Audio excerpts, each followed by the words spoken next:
Pour ceux qui sont pas au courant, actuellement en Nantes, dans le quartier du Breuil, il y a des émeutes, donc ils brûlent des voitures, ils violent des épiceries, ils font cabrer des grands-mères, etc.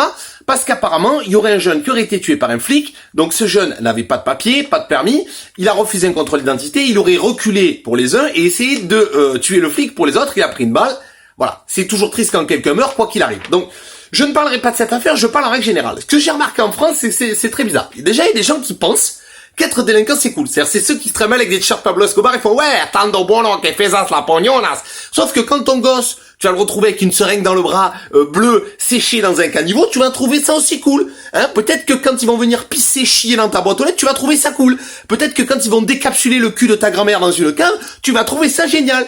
Et il y en a qui vont dire, oui, mais ils font ça pour s'en sortir. Non, c'est pas vrai. Non, ils font ça pour acheter des Nike parce qu'ils veulent rien branler. Voilà. Et je te dis, ces gens-là, je les ai connus, j'ai grandi dans le quartier. Leurs parents s'en battent les couilles. Quand ils sont jeunes, déjà, c'est bien, c'est pas de leur faute, finalement, d'une certaine manière. Ils sont victimes de leur environnement. Ils rentrent, ils sortent, ils font ce qu'ils veulent. C'est des chats. Ils ont la litière à la maison, ils rentrent, ils se frottent au meuble et ils ressortent, ils font ce qu'ils veulent.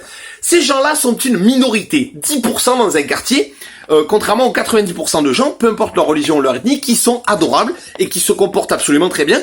Et ces gens-là sont victimes des 10%, parce qu'on fait strictement rien. À la télévision, bien sûr, on va préférer te montrer Steven ou Abdel Hassan qui cabre un Y sur Mamie Jacqueline, parce que ça fait plus de buzz que le monsieur qui se lève à 5h du matin pour aller travailler. Donc finalement, ils te montrent quoi? Qu'avec de la force, tu obtiens de l'oseille. Finalement, dans ces quartiers-là, c'est la loi du talion pour obtenir des talons. Louboutin pour leur meuf. Voilà.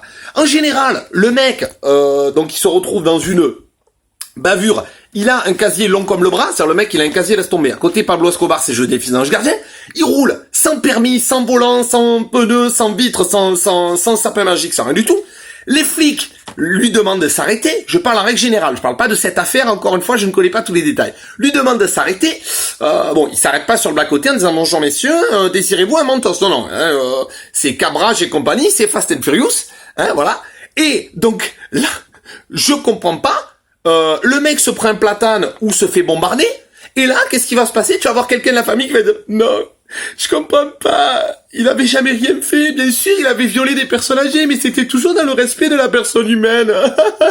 Et quand c'est un flic qui se prend une rafale de calage, qu'est-ce que tu entends? Oui, mais il connaissait les risques, hein. Donc, à un moment, je comprends pas. Je croyais que t'étais un délinquant, Scarface, etc. Pour moi, les vrais voyous, ils assument leurs conneries. C'est-à-dire, quand ils meurent. C'est comme ça. Ils le savaient. Est-ce que tu penses que dans Scarface, Tony Montana, à un moment, il va dire, oui, les flics, ils sont pas gentils, ils m'ont tiré dessus, c'est une bavure policière, c'est cacaboudin, bande de méchants, hein? Tu veux jouer à la vache? Bande de méchants. Donc non, je pense pas. Je pense qu'à un moment, c'est du foutage de gueule. Des pourris chez les flics, il y en a, hein? Il y a des pochetrons de PMU alcooliques et racistes, il y en a, voilà. Des bavures policières, il y en a aussi. Sauf qu'une bavure policière, par exemple, c'est Rodney King. Tu regarderas sur Google, hein? Tabassé de 47 coups de matraque, traité de singe, ça c'est une bavure policière, par contre, tu vois. Mais quand le mec refuse un contrôle policier, essaie d'écraser un mec et prend malencontreusement une balle, c'est pas vraiment une bavure, tu vois ce que je veux dire, c'est, voilà. Donc à un moment, tu te dis, bon, c'est un petit peu bizarre. Imagine que ta grand-mère se fasse écraser par Jean Steven en scooter parce qu'il a voulu niquer sa carte vitale et qu'il se fasse tuer, c'est triste. Mais c'est un échec culturel. Hein, c'est en général, ils ont des familles de trisos qui leur apprennent, voilà, qui peuvent faire tout ce qu'ils veulent en toute impunité. Tu vois ce que je veux dire? Donc à un moment, tu te dis, bon, voilà, il y a une impunité totale. Le mec, il viole ta sœur, il prend 6 mois. Il prend 6 mois d'atelier pâte à sel.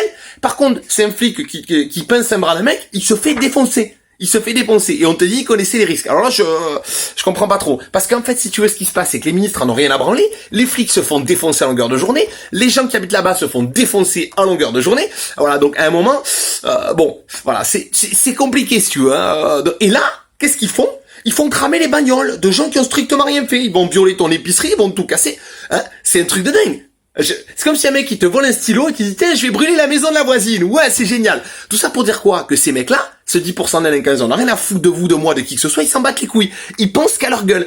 Et raconter les conneries pareilles, oui les victimes là, c'est faire le jeu du FN, hein, qui vont te dire oui c'est encore la faute des Arabes. Hein. Et j'en ai marre. J'en ai marre que les gens soient divisés à cause de ces conneries et de ces médias de merde qui racontent de la merde. Voilà. Moi, j'ai grandi dans un quartier, je vous dis que ça se passe comme ça. Donc, les gens qui n'ont pas grandi, arrêtez de fantasmer sur les clips de Dr. Dre. Ça n'existe pas. Je suis le premier contestataire de l'État, mais les gens qui agressent des vieilles, c'est pas des Che Guevara. Non, c'est juste des enculés qui en ont rien à foutre des autres. Voilà. Allez, salut la team.